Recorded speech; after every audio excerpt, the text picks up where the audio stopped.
of the Goose Creek Consolidated Independent School District Board of Trustees to order. Mr. Sampson, was this meeting properly posted? Excuse me. Yes, it was. And do we have a quorum? Yes, we do. Just for the record, all members are present. Turn it over to Mr. Bollinger for opening exercises. Okay, good evening, everyone. President Clem, Board of Trustees, Dr. O'Brien. The opening exercises for tonight's board meeting will be provided by the students from Highlands Junior School. The pledges of allegiance to the United States and Texas flag will be recited by Juan Molina and Kay Leone Thomas. We will begin the opening ceremonies with a prayer led by Mr. Clem. So everyone please rise at this time and please remain standing for the pledge.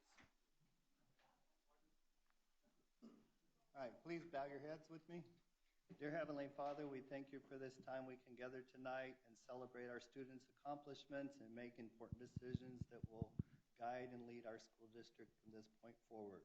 We ask for safe travel home for everyone present, and we thank you for all the blessings you've bestowed upon us. In Jesus' name we pray, amen. Amen.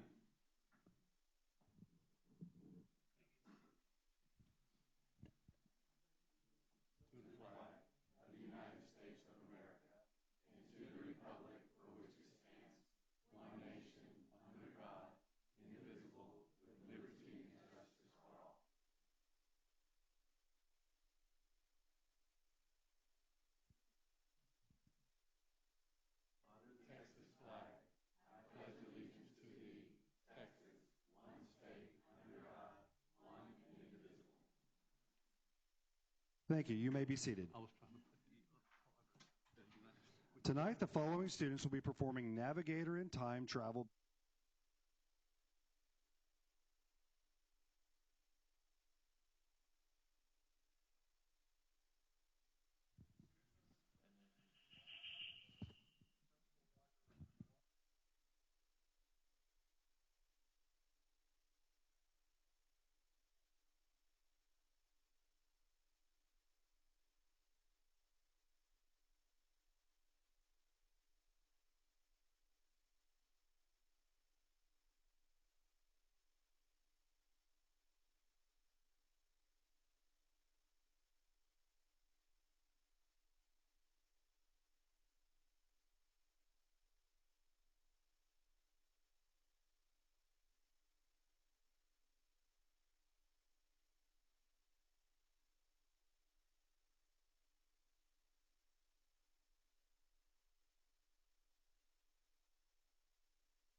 All right, outstanding job. Let's give them one more round of applause. We are pleased to recognize several staff members tonight for their outstanding achievements. Dr. Anthony Price will be presenting the School Bus Safety Week information and accompanying awards. So I'm going to turn it over to Dr. Price at this time.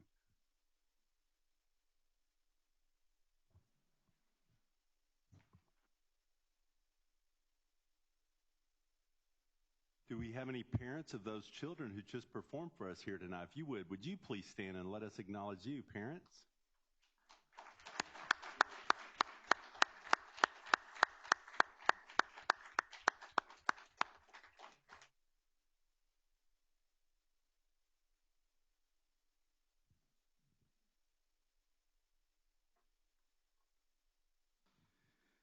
Good evening, board members. You know, that's a tough act to follow right there. Very tough act to follow. I'm Anthony Price, Director of Operations. We're going to talk about our Transportation Department under the leadership of our Director of Transportation, Mr. Rick Walterscheid.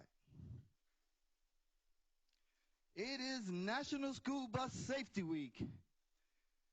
And you know, during this time, we want to thank our Transportation Department because they deliver our kids. They pick them up and deliver them each and every day safely, and we thank them for that. But we do want to talk about School Safety Week for just real quick. It's October 18th through the 22nd.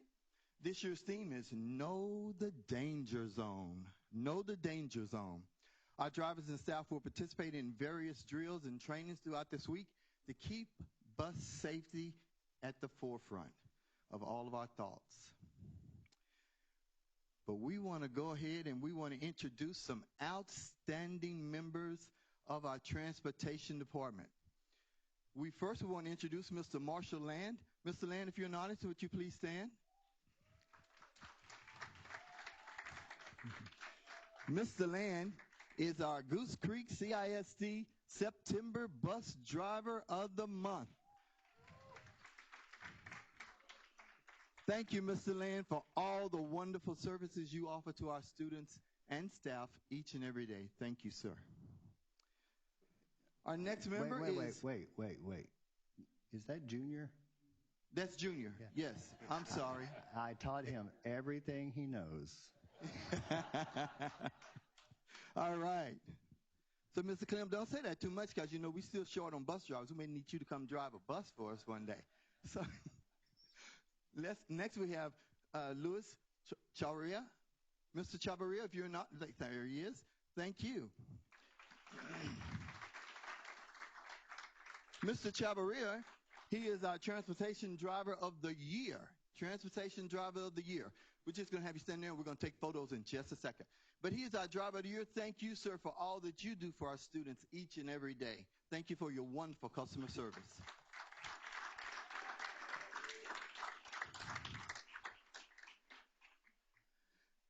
Our next employee we're going to highlight is Brandy Ward. Brandy, if you're not, if you come on up. Brandy was recognized by the Texas Association of Pupil Transportation, that's TAPTI, Award Committee as the recipient of the 2021 Regular Ed Driver of the Year. And this is a state award, Driver of the Year. Thank you, Brandy, for your wonderful, wonderful efforts and services. Our next one is Theresa Mendoza. Ms. Mendoza, if you would stand and come on up.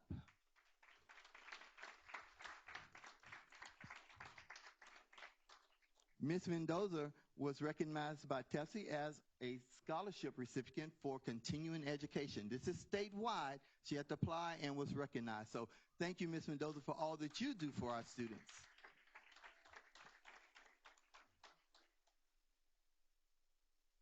Next, Ms. Patricia Ducote. Stand on up and come on up.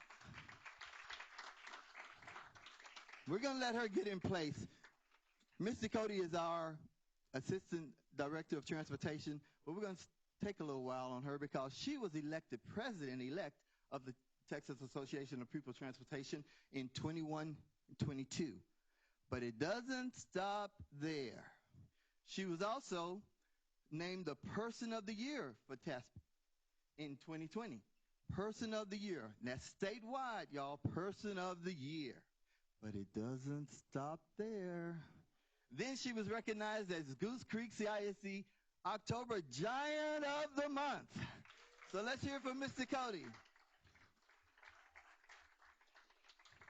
Thank you, Ms. Ducote, for all the wonderful things you do for our department, for our students, and for our community. And last, but certainly not least, Mr. Rick Walterscheid. Rick, if you'll come on up. Rick serves as our Transportation Department Director. Now, Rick does a wonderful job with leadership. He leads by example. He sets the bar high, Well, maybe this high. He sets the bar high and challenges his employees to meet that level. Rick has not only been recognized across the state, but now across the nation. Rick was in the nationwide publication of School Transportation News as the cover story and the feature story of Rising Stars. So he is really bringing the recognition to our district, but we want to thank all of you. And if you don't mind, Dr. O'Brien and School Board members, can we get you all to come over and we can take pictures with all of you can come take pictures with our transportation department? We're going to do the resolution in just a second also. What do you want me to do?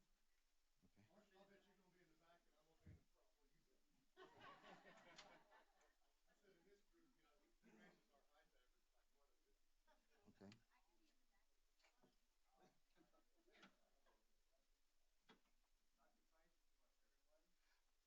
Well, if it's not too much trouble, but if not, we can just we'll take whoever you all give us.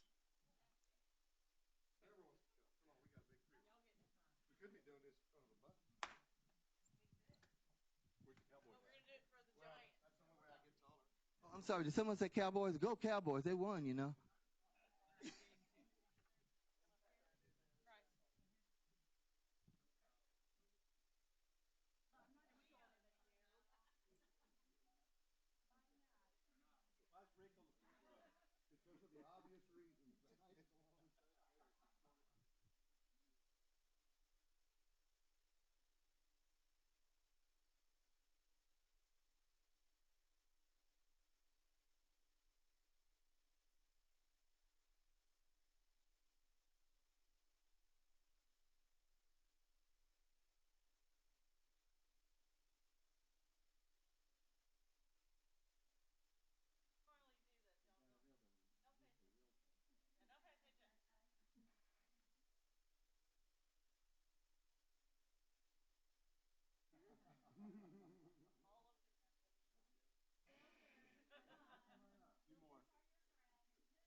Mr. Bollinger blinked.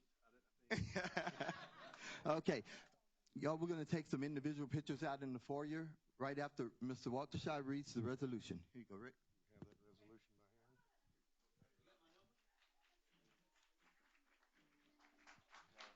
hand.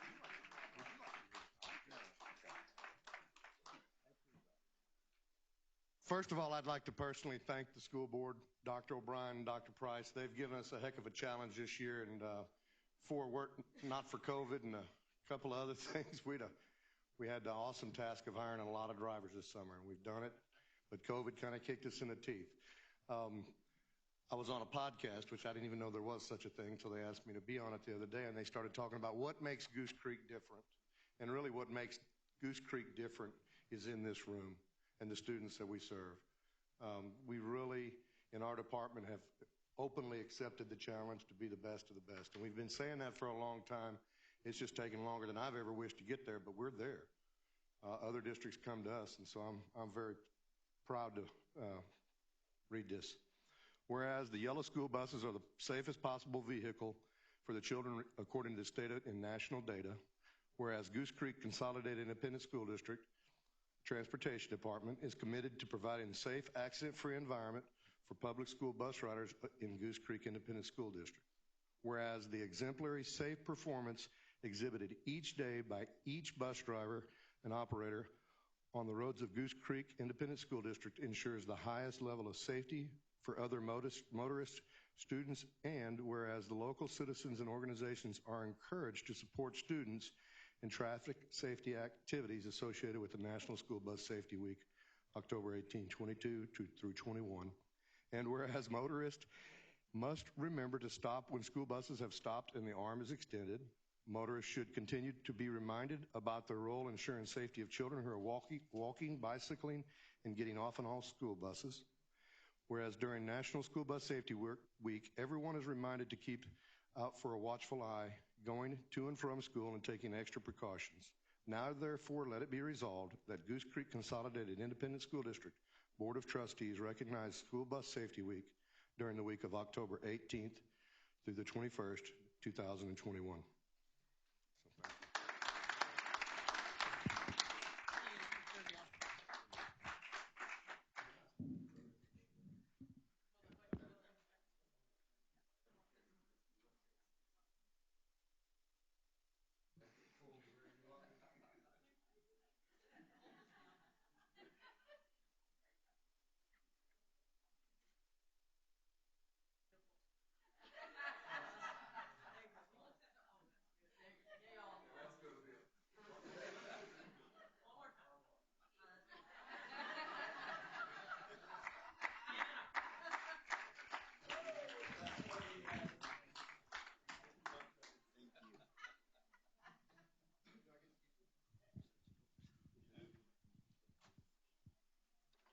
Okay, and this does conclude our opening exercises. Again, congratulations to our Transportation Department for state and national recognitions. What an honor to work with Rick and his team. So at this time, we'll turn it back over to Dr. O'Brien and the Board of Trustees.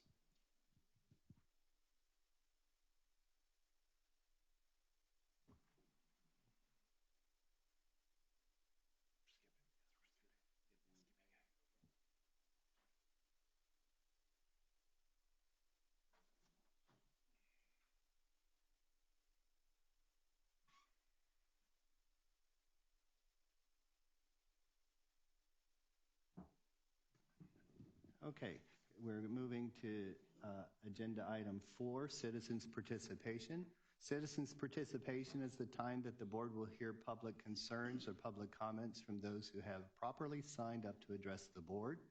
At regular board meetings, the board shall permit public comments regardless of whether the topic is an agenda item posted on the notice of the meeting. General public comment is limited to no more than 30 minutes per meeting. Each speaker is reminded that he or she is limited in his or her presentation to a maximum of 3 minutes, and that he or she should respect confidentiality concerns and please refrain from attacking the personal character of any individual student, staff member, or board member in addressing concerns or comments. Pursuant to state law and board policy BE legal, the board cannot consider or take action on concerns at this meeting unless they pertain to an item on the posted agenda for this meeting. Any deliberation or decision on an item that is not posted for consideration at this meeting shall be limited to a proposal to place the subject on the agenda of a future meeting. Tonight we have one speaker. It's Miss Eileen Dempsey. Ms. Dempsey?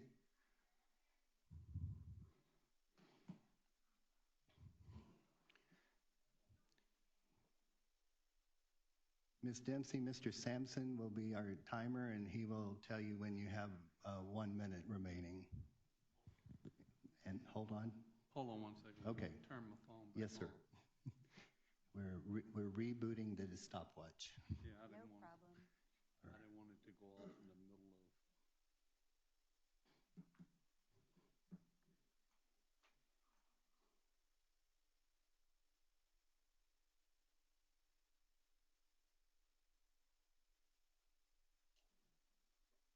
I'm ready. Okay, the floor is yours. Thank you. Good evening, members of the board and Dr. O'Brien. My name is Eileen Dempsey, and I have a pre-K at Austin Elementary. Early last week, a boy from his class touched him inappropriately in the bathroom.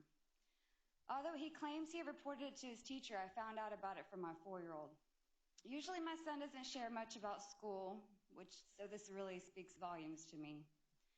My son was uncomfortable. My son informed me his teacher put the little boy into timeout for what he did. He had consequences. But I thought to myself, wait a minute, why did my son's teacher not notify me? Why am I hearing this from my son instead of another adult? My first thought was to keep him home and go mama bear on this teacher. Instead, I called a friend of mine and asked her what I should do, advice parent to parent. What would you do if this was your child? How would you handle this? I then sent his teacher an email asking about the incident, if she could elaborate. Her emails were confusing. First, she said she talked to him after I emailed her, and I asked my son that day if she had spoke to him. He said no. She then wants to know what he told me and where this took place. But after getting nothing accomplished, I forwarded my emails along with a new email to the teacher, principal, and assistant principal. I wrote a long email, even looking up the district policy for sexual misconduct in the handbook, voicing that this was very alarming and an urgent matter, just to receive a voicemail. 5 hours later from the principal stating to give her a call to discuss this matter via phone. After unreturned messages and multiple requests for a meeting, I email another 4 days later insisting on a meeting and impressing the urgency. Finally, she agreed to meet me. I call a friend and let her know I finally got a meeting and ask if she would come with me to support me, like I've done many times before. She says yes. We get to the school 5 minutes before. 1 minute. 5 minutes before the meeting is to attend. But I'm still sitting here wondering how this was even impossible. I mean, how this was possible. Why was she not reporting this? And why was I not allowed to have my support system with me in the meeting? That was my main concern. She had herself and the assistant principal, but I was told I was not allowed to have my support system in there, that it was against policy. Then I challenged that, and she said that she didn't feel comfortable. Well, what about me and me being comfortable? This is about my 4-year-old pre-K-er, and I wasn't allowed to have that. So my thing is, how do we fix this? What do we do from here on out? Thank you. Thank you, Mrs. Dempsey. Thank you, Mr. Sampson. All right, we will move now to approval of minutes, consideration for the September 16th regular board meeting.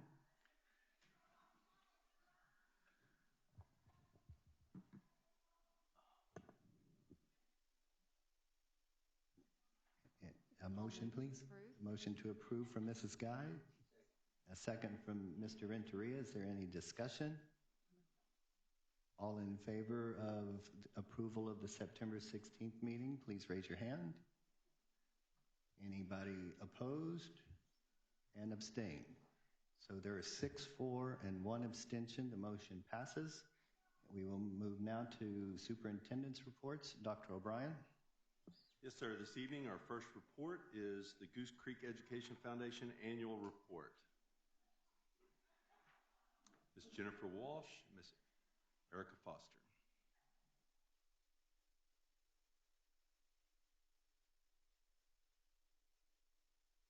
Mr. Gilbert Santana extends his regrets for not being able to be here this evening. Jennifer is Gilbert. Okay.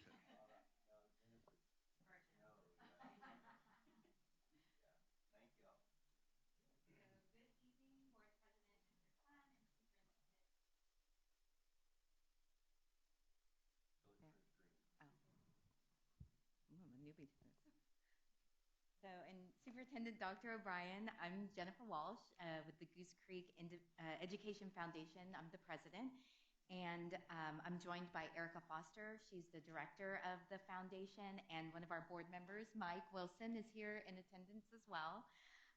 And on behalf of the Education Foundation Board, we are thankful for the opportunity to visit with you this evening, and particular thanks to Mr. Clem and Ms. Guy for serving on our board in addition to the duties that you have here every month and beyond. So we really appreciate you guys being a part of that, because we know you have a lot going on. So the Goose Creek Education Foundation is an independent nonprofit corporation organized and operated exclusively for the benefit of the district. We truly believe that we are helping make dreams come true, and when you are a part of our the grant patrol that is granting these wishes by teachers, you really do see the impact that we're making in the lives of so many people. We do have an MOU in place with the district to support education initiatives, and we invest time and resources to generate and improve community support by creating alternative sources that benefit the district and its students. And we'll touch upon that in our annual report, which, does everybody have that already? Yes. So you should have one of these in front of you, which is new this year. Erica and the team put that together, and I think it was very well done. So solicitations by the foundation directors and personnel relieves the fundraising burden from the superintendent, administrators, teachers, and staff, leaving them free to focus on the educational mission of the district. Revenues that are obtained by the foundation will provide for the betterment of the district's educational programs, and the district has realized gains from its assistance to the foundation. We do our best effort to solicit, collect, invest, and administer funds for the foundation, which are used to enrich the educational environment of the district. And as part of our MOU, the foundation contributes more to the district than the value of the district's contribution to the foundation. Part of the controls that are included in the MOU are that the foundation shall provide the district with an annual report, which you have in front of you, which shall be presented to the school board at a public school board meeting. We shall provide a cost-benefit evaluation to the district regarding your investment in the foundation and the foundation's use of this investment for educational or public purposes. The district shall determine each year at the time of the development of the district's budget whether adequate consideration has been received from the foundation in the previous fiscal year and will likely be received the following fiscal year to assist the foundation board in determining funding for the coming fiscal year. So you'll see in this annual report, it's from 2020, and we're going into the following year. And the foundation may consult with the superintendent regarding the directors and support personnel's job performance. So now I'm going to go over some of the financial highlights, which you will see, and it's up on the screen as well. So as I mentioned, we have provided an alternative source of revenue to the school district from 2010 to 2020. Our foundation has awarded Goose Creek educators over $1,273,869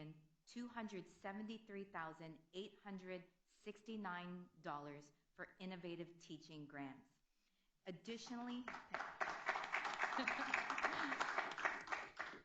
in addition, our foundation has distributed $87,577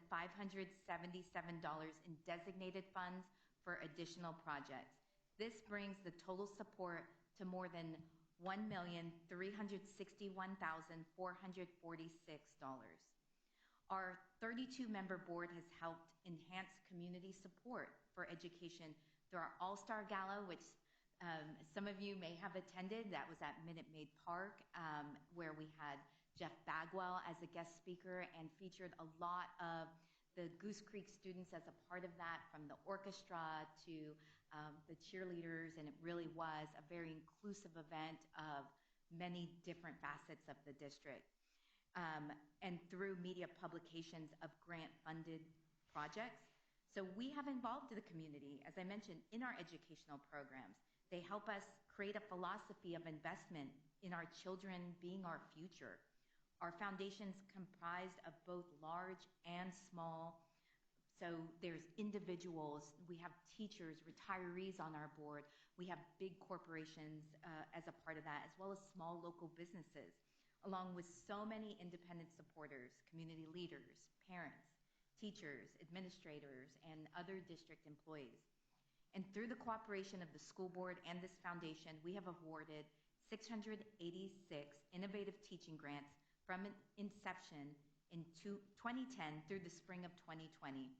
These grants have helped to enhance the district's educational programs and create new opportunities for this district's students. We also support the Students' Choice Awards Banquet every year, allowing graduating seniors to give educators that special honor of who have impacted their lives, and is a beautiful tribute to educators to remember why they chose this career path, and really can just ignite a new spark in educators of feeling that genuine appreciation of making a difference. The foundation has met its fiduciary responsibilities as defined in the foundation's bylaws, policies, and guidelines.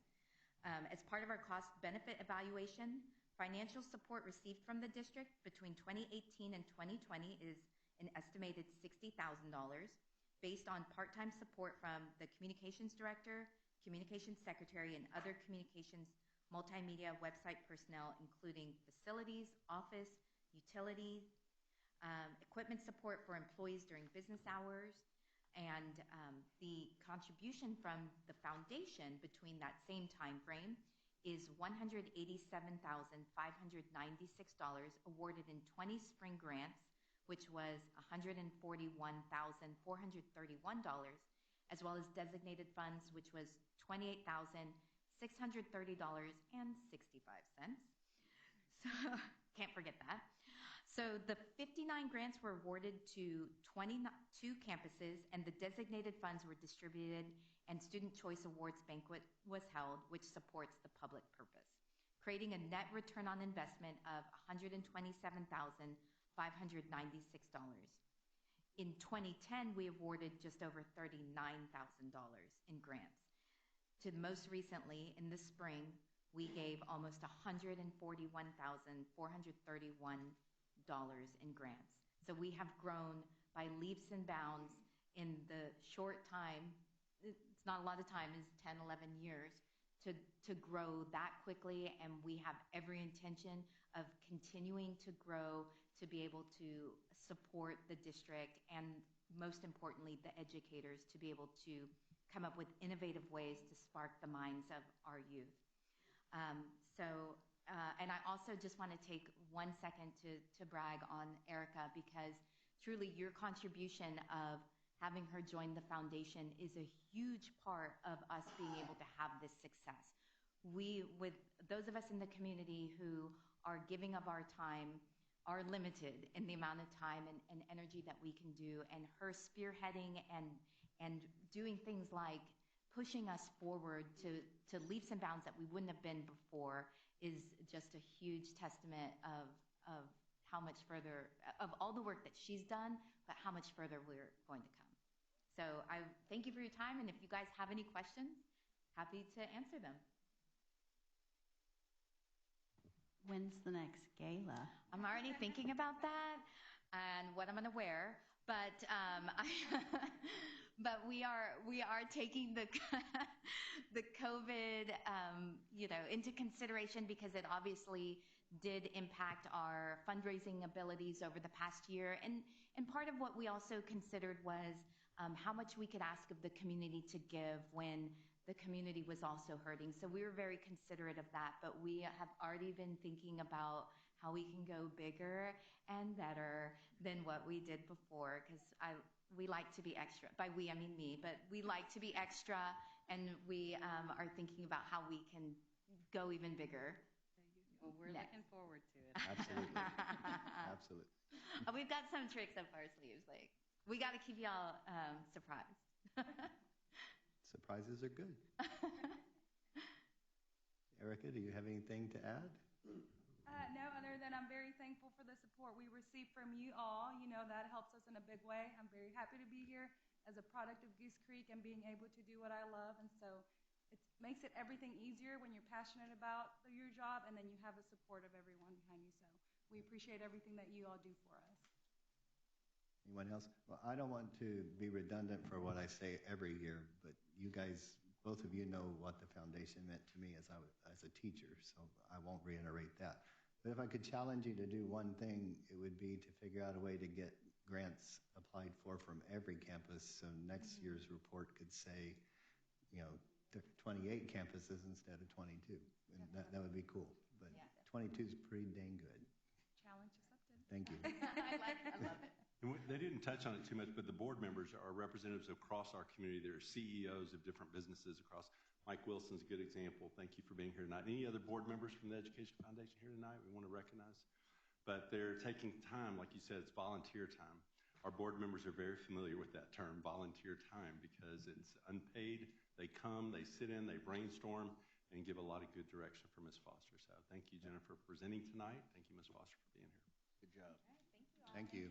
Thank you. Okay, and that brings us to our advanced placement, AP, and dual credit presentation. Dropout. Do we have Ms. Leith? Ms. Onken, Ms. Fox.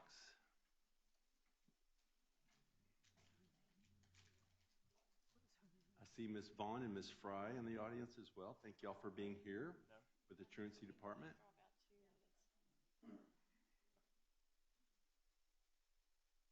You skip drop off?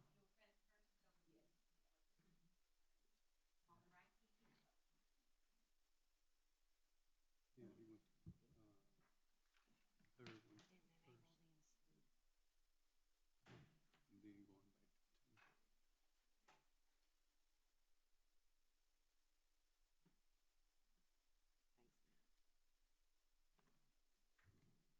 All right, good evening.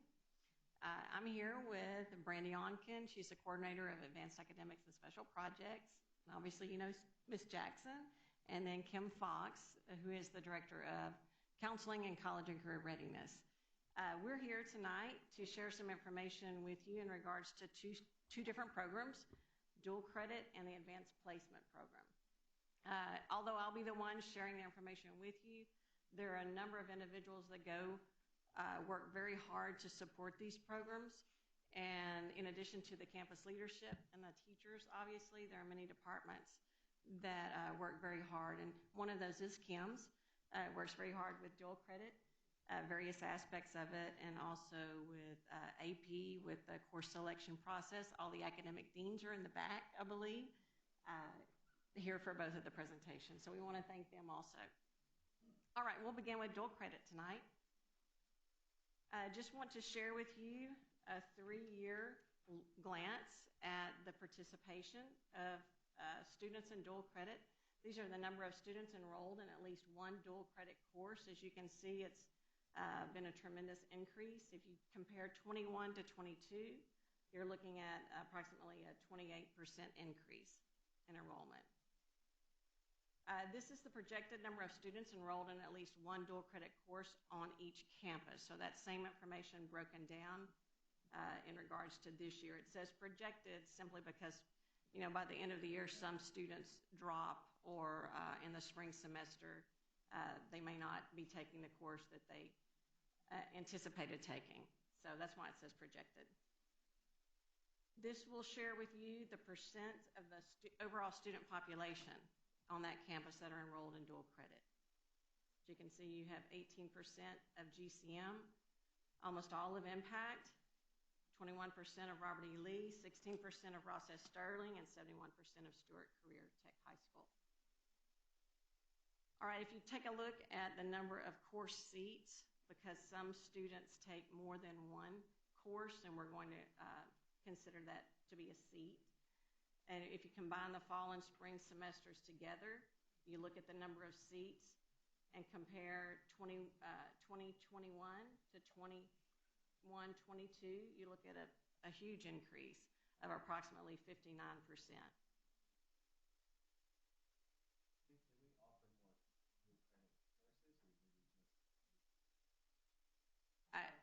I think that, you know, over the course of time, the number of courses we've offered has increased, but also the recruitment, especially this last year, was big. Yes. And I don't know if you'll get to the statistic, but about 10% of our students are in AP, and about half of our students are in dual credit district-wide. So it's about the number of students as well.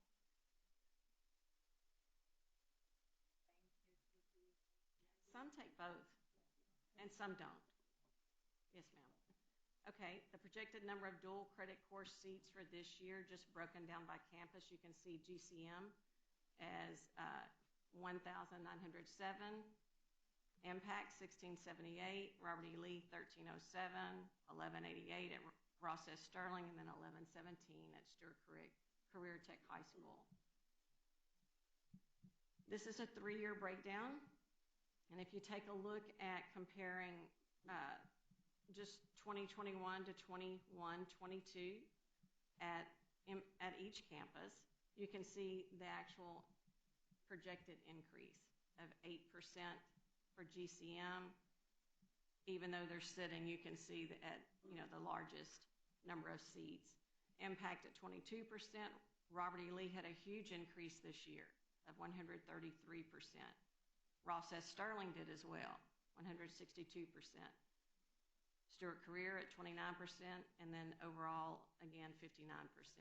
This breaks it down by the number of college credits earned in 2019-20 based on your end of course grade. So if they made an A to a C, they earned college credit that could be transferred to a Texas public college or university in a college core. So the blue area is what you want to look at. Spring of 2021, you have 76% district-wide earning college credit. Again, looking at 2021 by campus, the blue area, 82% at GCM. Impact was 78%. Robert E. Lee, 65%.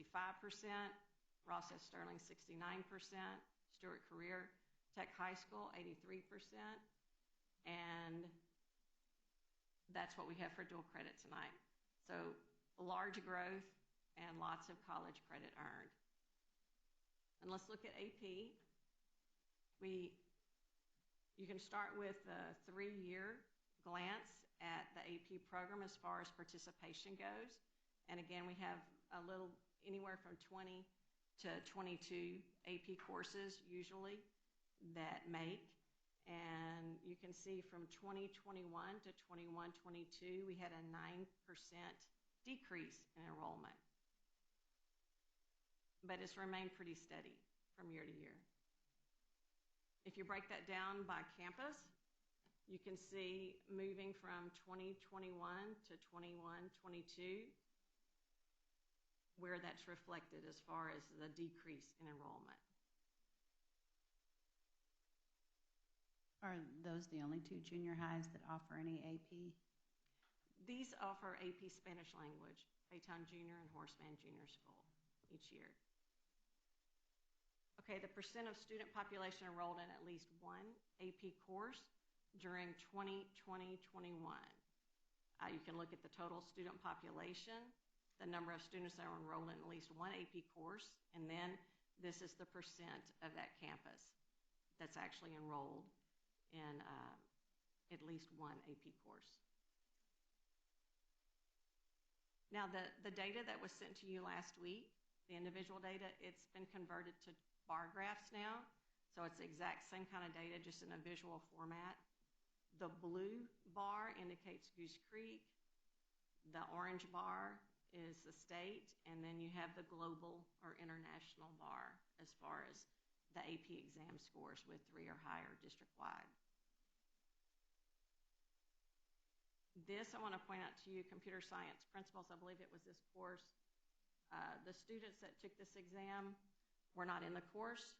They signed up to take the exam. It was just a few. And sometimes we have students that do that in all courses. They take the exam without being enrolled in the course, and that's perfectly fine.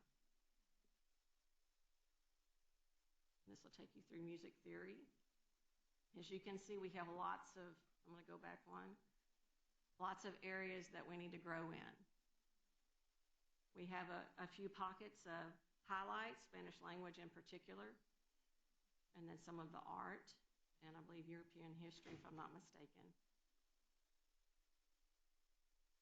If you take that same data and you break it down into pie graphs like we did with dual credit, you'll see that it's not as strong in the area of earning the potential for college credit, basically, and we have to grow in that area. So you can see last year, only a quarter of the courses or exams, I should say, that were taken earned the potential for college credit, being a 3 or better. This is by campus. This is GCM's data, Robert E. Lee's data, Ross S. Sterling. Again, this is the same information that was sent to you last week. It's just in visual format. Impact. Baytown Junior, again, that's they have AP Spanish language, and it's always very strong and successful. Same thing for Horseman. Okay, this is a glance at the data that was sent to you last week. I just wanted to point a couple of things out to you, actually. If you'll notice the 2019-20, that was the year of when COVID came about, you know, in the spring, everything changed. And the College Board changed. This particular exam was an anomaly. They actually took it at home, and it was about a 30-minute or so exam, and it was only multiple choice questions. It was not the writing that went along with it, because most AP, you know, your AP exams contain 2 parts. So when comparing scores, I really wouldn't look and at this particular column. So we compared, just looking at 2018-19 to 2020-21, and the areas that you see in green are areas that had some growth from the year 1 to year 3. Are we really proud of the really low ones? No. There's a lot of growth that needs to happen, but there are some high points, as you can see in art, 2D art, your Spanish language, European history. This particular column, which I'll note, is your state average. What's in blue, we met either equal the state average or were above the state average. And that's what you shoot for, is at least the state average, meeting it or exceeding it.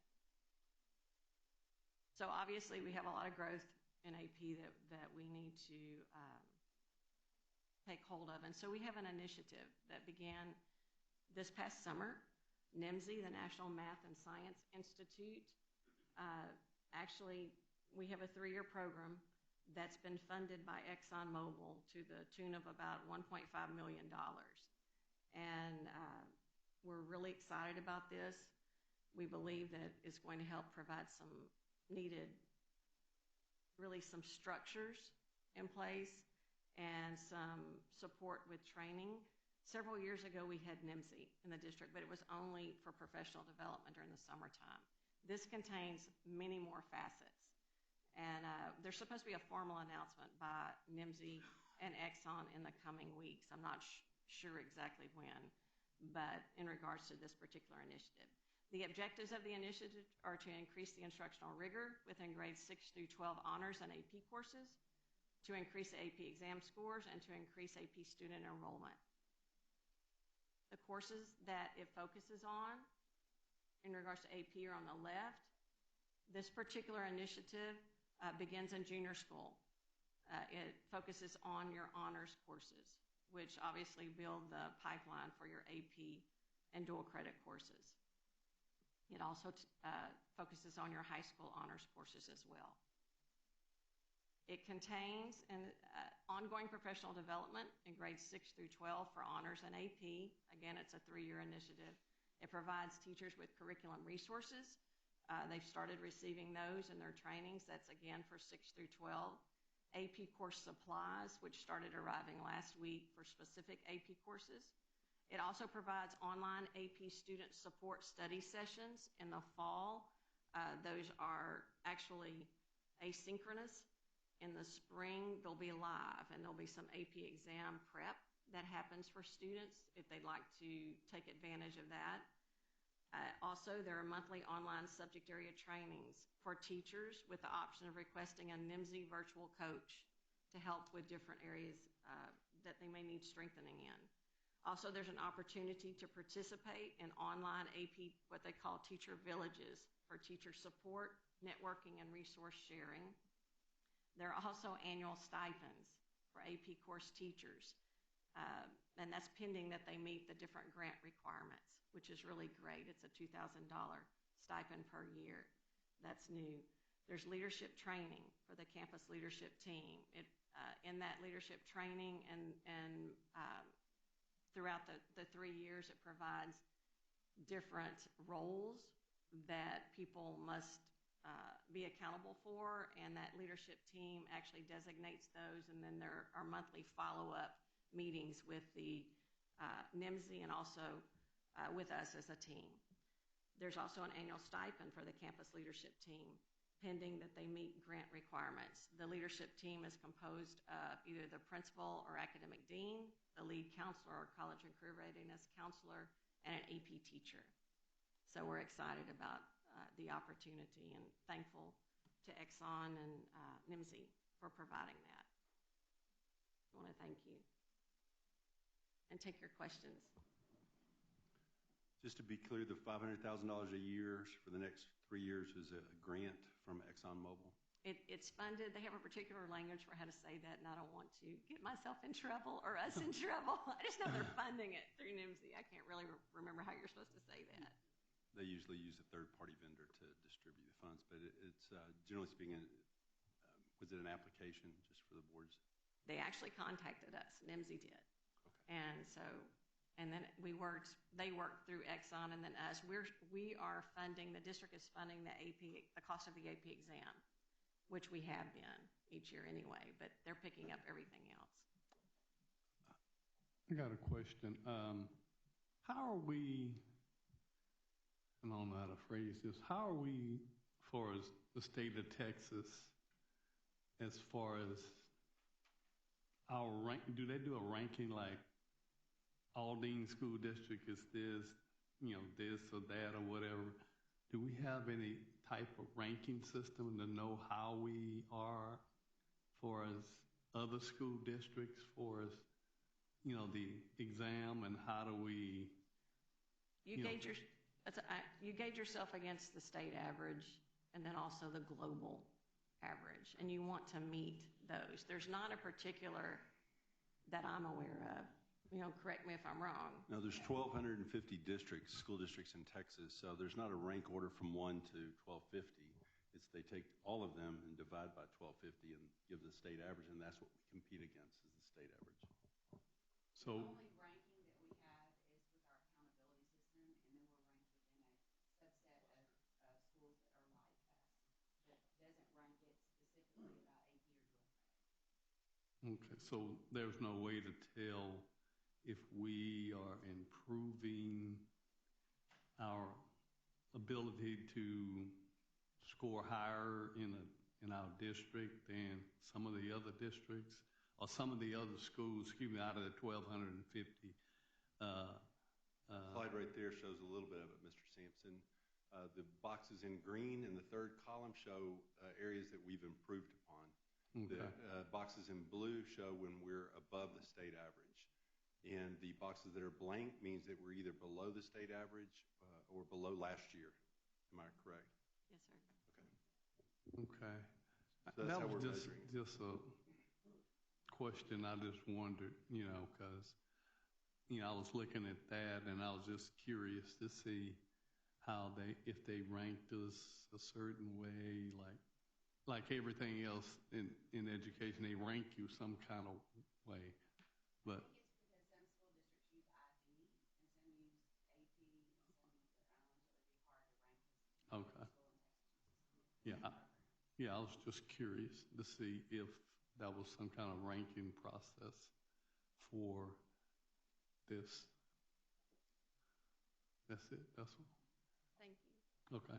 So you mentioned that some districts use IB, we use AP, et cetera. So we have AP and we have dual credit, and we've seen here like a big difference between what's actually earning our students college readiness or college credit. Is there a reason why we want to continue offering both? Well, we know that private universities such as, Rice, Baylor, don't accept our credit uniformly. Do accept some of the AP. Trying to tailor it to both, but offer as much as we can opportunity-wise. So how does that balance out, or I don't mean balance, but I know we are increasing our dual credit opportunities every year for students, adding on courses that they can take. How does that compare to what's available for them to take through AP? I know we have kids that do both because some is better than others, and then some things are not available through AP and vice versa.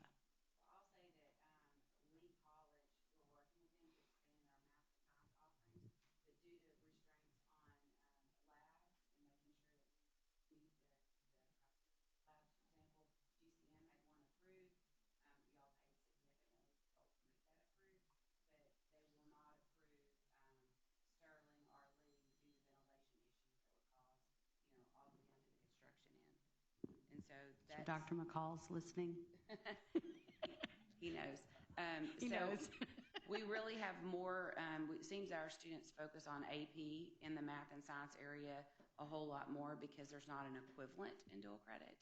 But we're trying to offer both for both groups of kids. And some of those dual credits, like you said, won't transfer out to sometimes not even state college, depending on their core complete. Well, we've been working with the Texas Higher Ed Coordinating Board really carefully, and so far, most of the surrounding states from Oklahoma, Louisiana are accepting that core complete 42-hour package. They're taking all of those at this time. I have a quick question. Okay, I have one more, and then it's Helen's turn. Okay, so my last question is about teachers. And I love the fact that we're coming up with ways to give them stipends to do this. But what are the differences between an AP teacher and a dual credit teacher, qualification-wise and Mr. Chapa, pay-wise? Well, so you have to have your master's in your content area to teach dual credit or have a master's in 18 upper level hours. It's almost hard to get that second set. You have to really have a master's in biology to teach biology and a master's, and it can't be subjective. It can't be like I have a master's in history and I'm going to teach government. It has to be very specific. So it's pretty difficult to get vetted. You have to be very much on that level academically. With AP, they attend the Rice Institute, go through training, but I don't have to have my master's degree. As far as pay, if I'm a dual credit professor and I work for both, then each dual credit class I get, depending on the amount of students, means pay. So if I teach, let's say, 3 classes of 20 students, that's probably going to be about $1,200 a class per semester. So our English teachers that are teaching 7 out of 8 sections of dual credit are really getting rewarded for that, and we're seeing, a high percent of pass rate as well for that. AP is not extra unless they're teaching a content like math or science, but it's not extra just because I'm teaching AP. So the stipend that comes with the grant is really going to help with that. Right. Okay. That's correct. Tag on it. My question is, you were discussing about the AP classes and students. Do we, as a counselor, in moving that student along through those and mentioning that some courses would not transfer, and are the counselors meeting with our students when they first start in and look at their career path and base those, whether it's dual credit or AP classes, and base them on that driven path so that those classes would be accepted? Sure, How do absolutely. you do that? I'm expectation. sorry, I just don't know the process. You're spot on. We have an Okay. expectation that each of our, I'm sorry, I don't know if my volume's high or low. Each counselor meets with each kid one-on-one annually. So of course in the 8th grade year they select their endorsement, which is what they hope to do, but we know with young people at the middle school, they often change their minds. But along that way, as you meet with them annually, they're also reviewing things like, what are your goals? Are you looking to stay close? Is it more of a certificate that you're interested in? Are you looking for a 4-year university out of state or within? And then it's really based on the kid. And I think it goes a little further than that because then you make selections, but then it has to work for what your interests are. Correct. And then as far as their goals may change, Absolutely. and then, because my granddaughter told me, I said she wanted to be a dog walker. That's not a career, that's a little activity. we were talking about careers, so that was the whole conversation. So this started within me of saying this, because it will change. And so in possibility of that changing, we can fast track them into some other areas. Is that an opportunity as well? Sure, but we always want to go with what the kid's interested in as well as their abilities. So I love the dog walking. That's going to come up in another conversation. That's spot on. But really helping them understand what is a career and what do I need to do to get there. Right. To say that I want to be a doctor, but I can't stand blood and I don't want to touch a person. We want to help kids understand what's more appropriate for what their interests are. Great. Yeah, there you go. Yeah, that's what I just see in the sections of that, of aiding the students. And because you have students too that, still in this day and age, they may be the first generation or student going to college out of their family. So they don't have a parent to really guide that core study. Do you have students that come to you with, yeah, and then those who just don't? And like students in that, how do we help them in that going into AP and honors classes? I will have to that brag. You see that are really good students. I really have to brag on the counseling team. They got together and did some parent nights. We just recently did one where we saw huge, at the 9th grade level, huge amounts of parents show up for information on how do I, if some of our parents don't know that information. So they're really doing a good job with outreach with the parents and also working collaboratively with Lee College to provide training for our counselors on what we call P16. Not just, we're not through at the 12th grade, but how do we advise them correctly down to, I know I want to be an engineer, so I sure don't need to take, 4 classes of dual credit English. I should only take 2. So for that thing, then I could be over my hours and hurt me on my FAFSA with my family. So it's a learning process that our counselors are it's kind of a new process to really start really understanding that I'm advising them all the way through P16. Good. I'm glad to hear that because I had a concern on that. Yeah, the only thing I want to add to that is we're also working backwards as well. So our junior high people are learning a lot of these post-secondary things so that when we're saying P16, we really are working elementary kiddos with our junior high and then on up. It's not just a high school thing. Well, great. I'm glad to hear that. Thanks. That answered my question.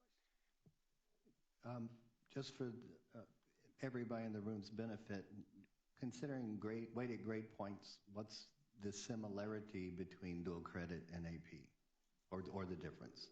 Well, interesting you asked that, Mr. Clan. Thank you, Ms. Jackson. So right now, if I'm a dual credit, I'm at a 6.0 weight, same thing with AP. However, our current policy has it listed that if I make a 3 or better, then I get a 0.5 bump.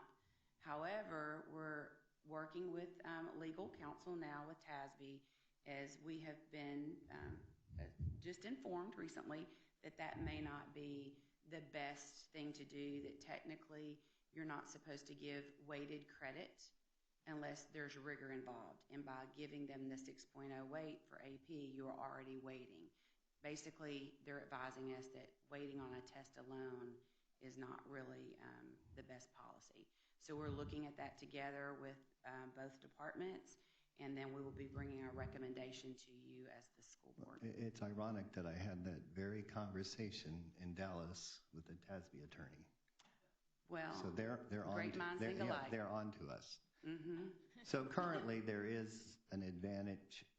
Yes, and so if you score well on the AP test. Right. Now, tagging on to the question of why are we offering both, I understand the concept that there are AP tests that don't exist in dual credit and probably vice versa, but how much overlap is there? There, for most areas, with the exception of math and science, there's almost a blanket for blanket test. Okay, so it truly is up to where the student may want to go to college. Okay, is the ultimate goal of both programs to leave high school with college credit?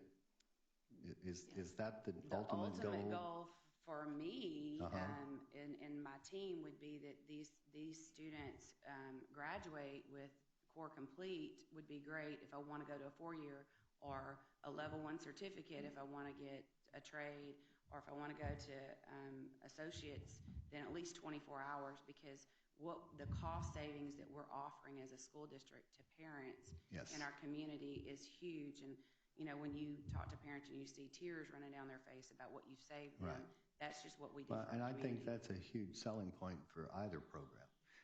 Turning a corner a little bit, Ms. Leith, you presented the data for dual credit in the number of seats, which are not unique students, but the AP data was 1 or more classes. So I'm not sure it gave us a real picture of how many seats we have in AP. And it may just be syntax of how we said it, but I want to be sure that we're both sides of that presentation showing us how many seats kids are occupying in those programs? The score, well, no, actually with AP, it listed seats within exams. Okay. So not everybody So that's in the not unique class students, that's how many kids took an exam. Yes. Okay, and I understand that a few kids take exams that aren't in the class. Well, where I'm heading with that is, with this NMSI grant, if we're going to make a push to recruit more kids into the AP program, is it going to be at the expense of the kids? Are we just going to be trading kids amongst ourselves? And how do we avoid that? Well, We really need unique kids in those programs, and not, well, I'm going to not take AP English this year because I'm going to take dual credit, but I'm going to take AP brain surgery because I'm not going to take dual credit brain surgery. Well, I would hope the outcome would be that we don't rob Peter to pay Paul, as you would say, but that we see the passing rates of our AP courses go up to equal to at least what our dual credit courses. That would be our total goal, I think. And I'm asking that question because we saw a rise in dual credit and we saw a dip in AP. So we have to be changing kids from one program to the other. And it may be a good change, but let's just make sure we're watching out for that. Because I think these are both incredibly valuable programs. All right. Anybody else? Yes.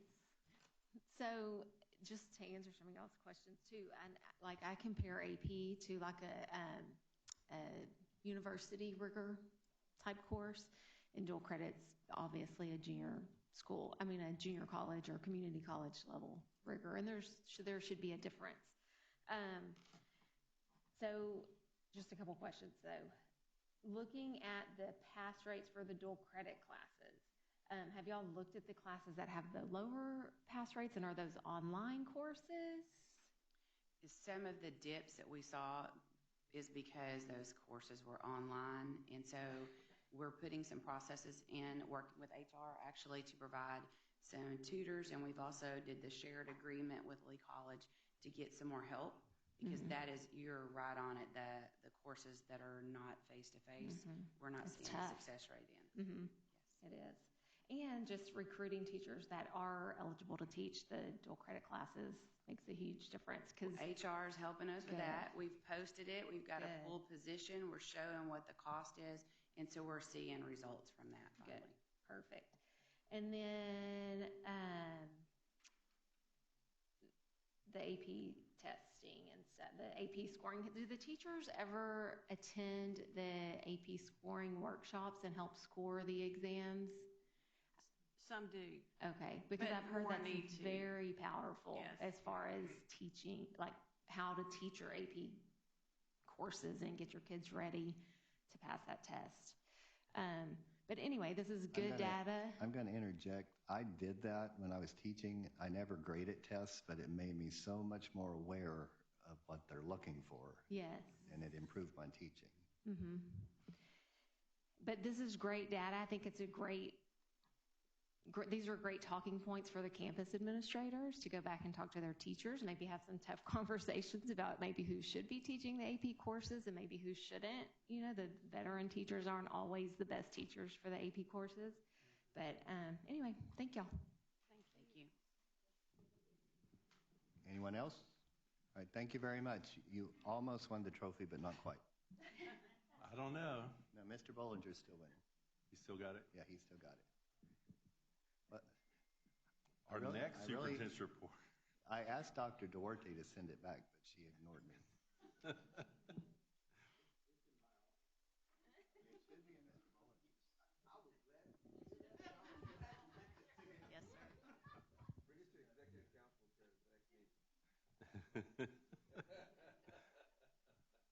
Our next presentation is the District Dropout Prevention and Recovery Programs. As I said before, Dr. Rumanek, Lisa Vaughn, Kim Barnes, Kim Fox, and there's other support people in the audience should we need them. Absolutely. So we just slid down the seat and we'll go on to the next one. So I'm so happy to be here. I do want to take just a second to say we have a very strong team of folks that have contributed greatly to this event and the results. So Dr. Reminick represents student wellness. We have Lisa Vaughn and the truancy team, and I know we have Carrie and Marshall in the back that they're also here to support. And then Kim Barnes is here to represent the work with student services. And so as we get started, we want to start by sharing with you our graduation data. And so when you look at graduation data, you're looking at a couple of things, one being the seniors that walk across the stage, as well as that cohort group and how they performed walking across the stage from when they started with us with freshmen. And so our 2020 rate was 93%. And if you look at that, the best of the last 4 years, we stay at 94.3%. So we're very pleased with that. But in our dropout prevention and recovery efforts, we've comprised a team of, I guess, our district folks, and we meet together weekly. And in this meeting, we have comprehensive district support. So we think that this is a key element to the success, because as we are problem solving and discussing scenarios with families, we have our special ed department representative, so Ms. Ritter is there. We have Ms. Ferris there from 504, counseling, student wellness, truancy, and student services. So it is really a group effort. And as we come across a student with any of those indicators or someone that may need something, all of the players are in the room. So we think this is really vital to the success. The other thing about the meeting is we have it vertically aligned. And so our feeder patterns meet together. And so, for example, if we are talking about something at Baytown Junior, Lee High School is there, and vice versa. So as we are talking through families, we're talking about family units. So as the campuses are trying to figure out what's going on with our students, we have something in place to ensure that all of our families and students are well. And so on the screen, you will see a sample of some of the questions that campuses will walk through as they're determining what's going on with students. And so the first, of course, is, are the students in any special programs? And if so, what are they? Because we want to ensure that if they are in a special program, that there has been some sort of linkage there. Sometimes teachers will have more information that we can gather from them. And then it goes on to ask about, are there any changes in any of the living arrangements? Sometimes we have parents who have lost jobs and they're now doubled up. And we just want to be sure that we have covered all bases, and that before we just go to figure out what's going on with them, we want to be sure that we provided the support for them as well. So next, we'd like to share with you something that from Student Services. It's really a document that we're using to organize and be consistent across all the campuses with our withdrawal authorizations. And so on the left, you'll see what we call the PEAMS levers.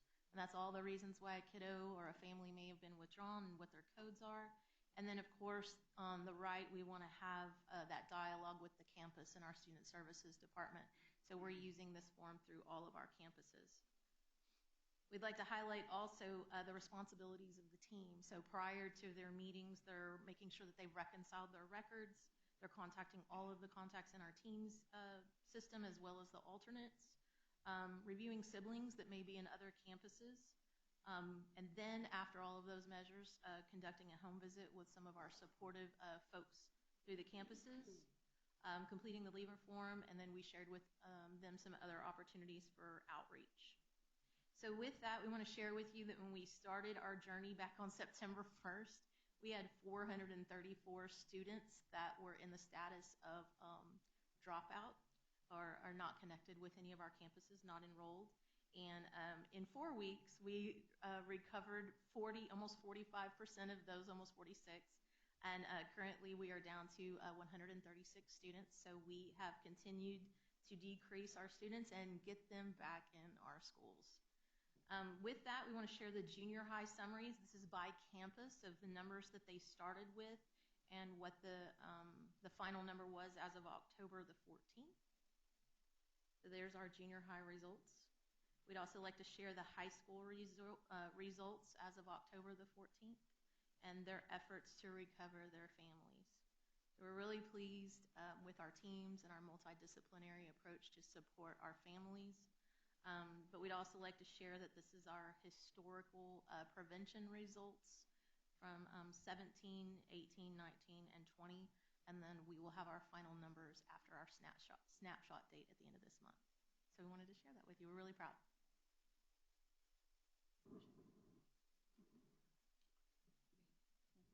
I think they wanted me to share our role, the Truancy Department's role in this recovery. We've always been involved with the recovery of the L98s in general.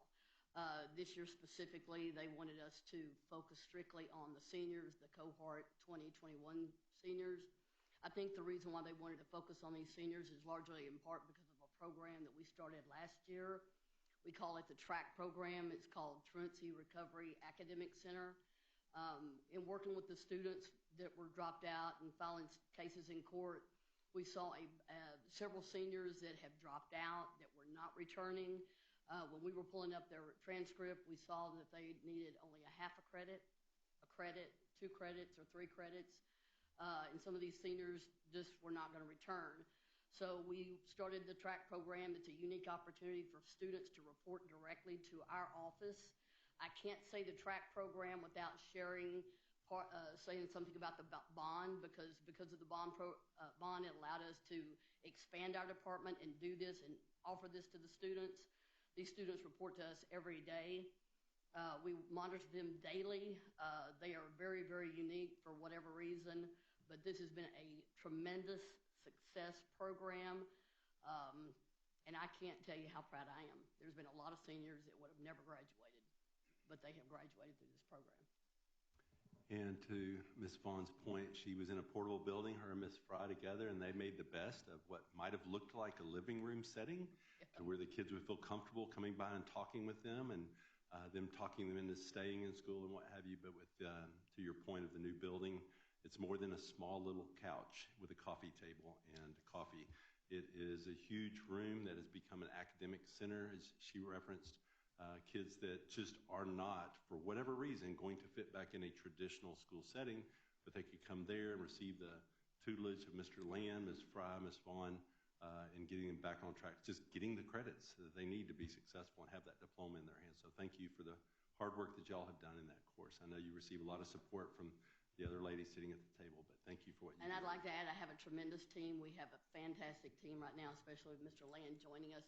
And I am not aware of any district in the state of Texas that offers this program, just FYI. So thank y'all.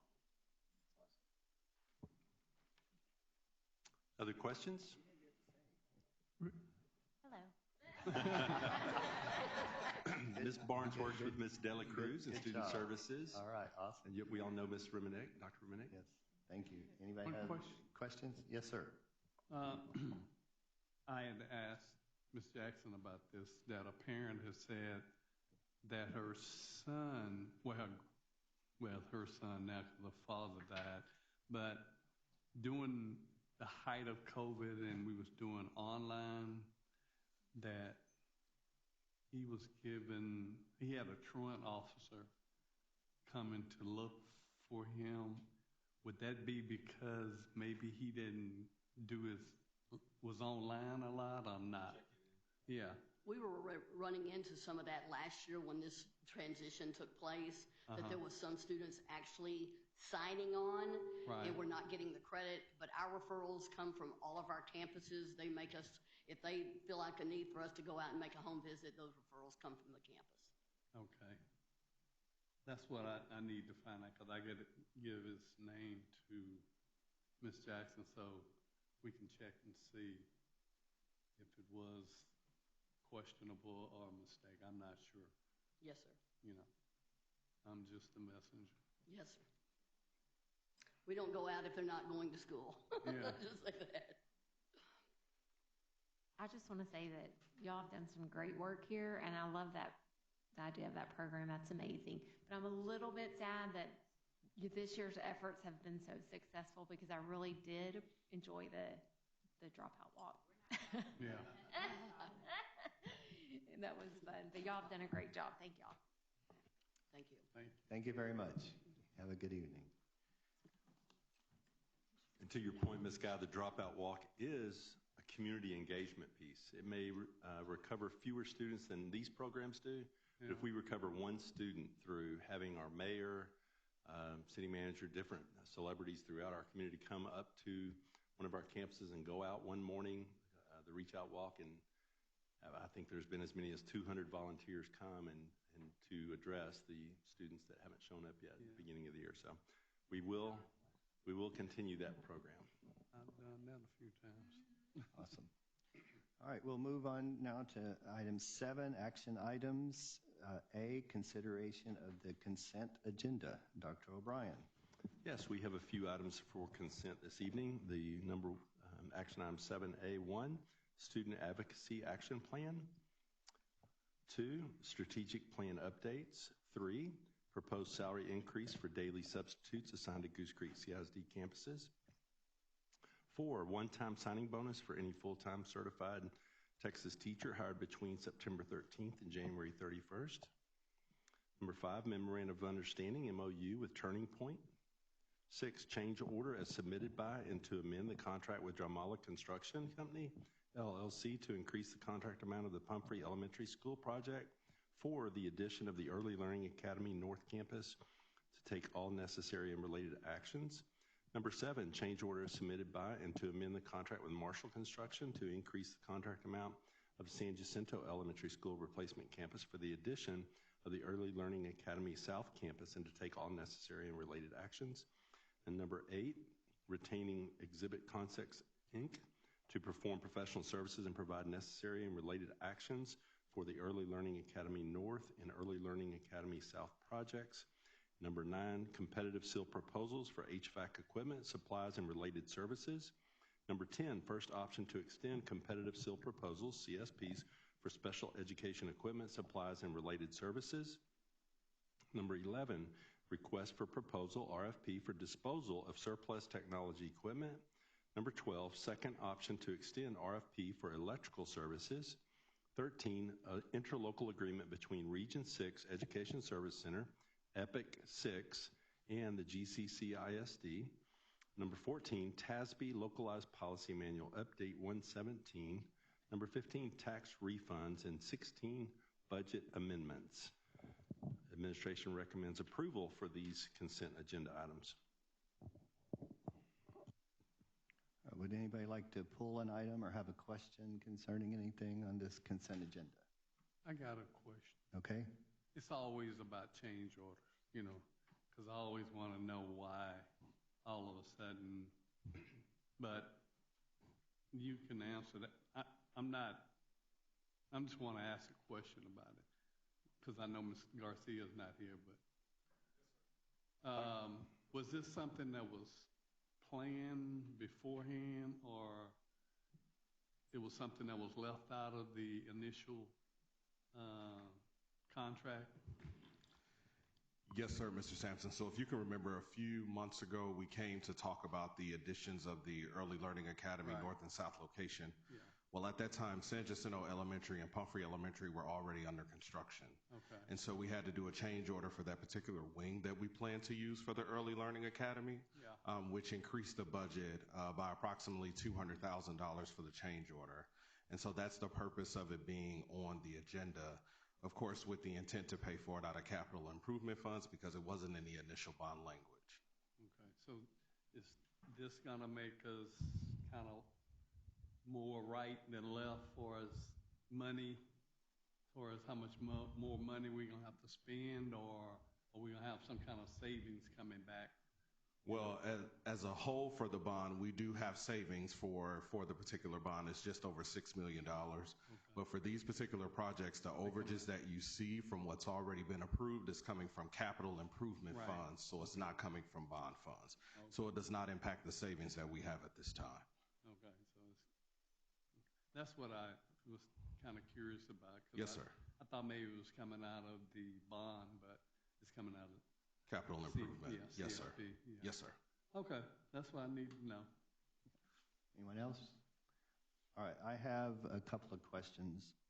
On item 3, which is concerning daily substitutes, et cetera, in the chart, we have paras, 45 plus college hours, degree non-certified, degree Texas certified, and the last one is daily substitutes. What level of substitute is that that's not covered by those other four?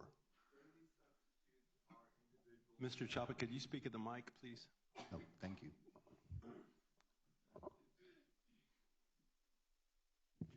Daily substitutes are daily subs that the principal has designated to come to their campuses each and every day, and they vary with their number of hours of college hours, and some of them may be even retired teachers or degreed individuals. But those individuals show up at the campus every day. So those are the ones I see every day. Yes, All right, sir. since you suddenly put that on my agenda, I can ask this next question. Being an escort to my wife who's a tutor, I observe daily substitutes sitting in the office sometime. Could they be used at a neighboring campus when they don't Absolutely. have? And we do that? Absolutely. And How do we communicate that between campuses, especially during this time of We're shortage? going to have a principal's meeting tomorrow. We can communicate that to them at that time. Okay. Well, and it was a former student. I'm just going to be upfront and transparent. I said, what you doing? I'm the daily sub. Whose room are you in today? I don't have an assignment today. But we get an all call every day that we need substitutes. So that person could have been working somewhere.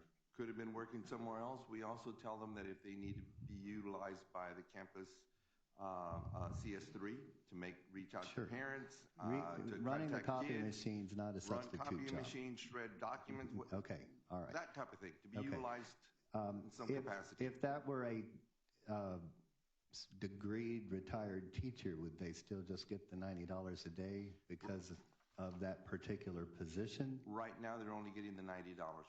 We're proposing that they go at $210. Okay, thanks. Yes, sir. Don't go away. The next question I have is on item number 4, the one-time signing bonus for any fully certified Texas teacher. The date of September 13 is random to me, so help me understand why we're going to go retro to September 13. Because we had a board meeting in September, and the intent had been to place this item in September so we could catch some of those teachers that were fully certified and get hopefully we'll be able to get the one-time sign-in bonus. So I'm asking that you please go back to any of those teachers that were fully certified back in September. So what about the one that was hired on September 12th? Well, those on September the 12th would then fall on September the 13th and be eligible for the $500. I mean, I know there has to be a line somewhere, but so the intent was to do this last meeting, and we just didn't get it done. Yes, sir. Okay, that is correct. I can accept that. Thank you. Anyone else? Then are we approving that tonight? Yes, sir.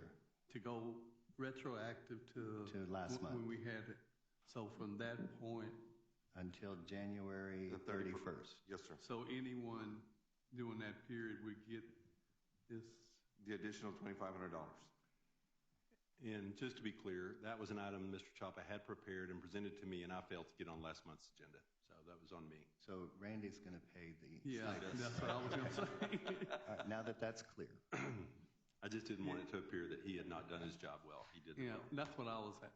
Same thing Mr. Clem was saying, you going retroactive to go back to that time. Yes, sir. So those individuals wouldn't have been left out. Okay. All right. Thank you, Mr. Chapa. All right. All right. I would seek a motion concerning the consent agenda. I'll make a motion. I'll second. I have a motion from Mrs. Barrett Timms and a second from Mr. Sampson to approve the consent agenda as presented. Any discussion? All in favor, please raise your hand. Seeing 7 for and none against, the motion passes. Excuse me while future board agenda items, board trainings, and board meetings. We got a weekly board report just, yesterday or the day before with dates through maybe the rest of our life, so I hope everybody saw that. Well, I appreciate that because they go in my calendar immediately. We had a great conference in Dallas at the Kay Bailey Hutchinson Center, and very informative, and a little overwhelming at times with the amount of information, but it was really very nice. And it was actually beautiful weather too, for a change. We have December, help me on the December date for the legislative update session. December 1st, we're hosting Region 4 training. It's a required training. If you haven't done yet, you need to get that checked off your, Tier 3 box, I think it is. So you can let us know who needs that. And I mean, I know we all need it, but some people may have done it virtually in the summer and so on. Anything else about trainings or future meetings or agenda items? Just so everyone can get it on their calendar, I believe there is a board training called Winter Holiday Dinner at the O'Brien's on December 3rd. Ooh, let's get that on the calendar. Do we have a time yet? Evening. I'm going to be at the Nutcracker Ballet. Okay. All right. Let me call up my next script. Let's see. I just wanted to add one thing maybe for a future agenda item, that we maybe talk about communication for student discipline on campuses. Seems like we had a speaker tonight and we had a notification on another similar incident. In maybe our policies and our procedures are not the same across the district, and we might want to talk about that. I don't know if student services If and I could maybe ask, my male interpretation of what you just said was, can we have a presentation on what our policy is concerning? and if it differs from our procedure. Yeah, Yes. that's a great question. Anything else? Okay, moving on to item 39 or 40, I don't know. C, action item C, closed meeting. The board will now recess into a closed session pursuant to the following sections of the Texas Open Meetings Act, which is Texas Government Code sections 551.071, 072, 074, 073, 075, 076, 082, 083, 084, and quite possibly 087. No action will be taken while the board is in closed session. The time is 7:35.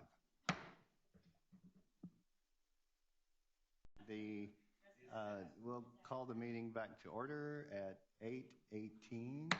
No decisions were made while the board was in closed session.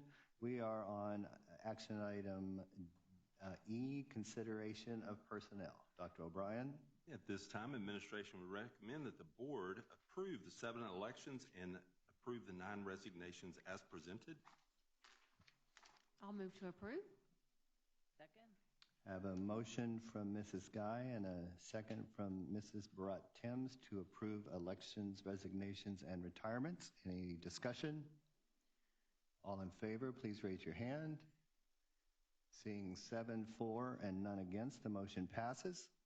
And now administration would recommend for consideration of the board administrative personnel, including a speech language pathologist, assistant, Melissa Denton. I'll move to approve.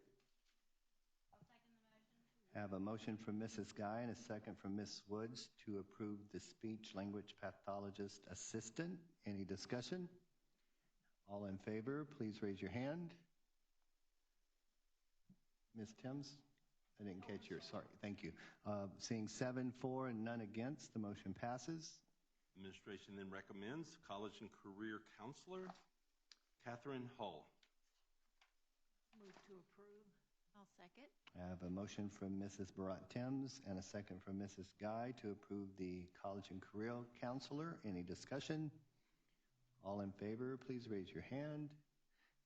Seeing 7 for and none against, the motion passes. Administration would then recommend the Director of Career and Technical Education, Roxanne Wyatt.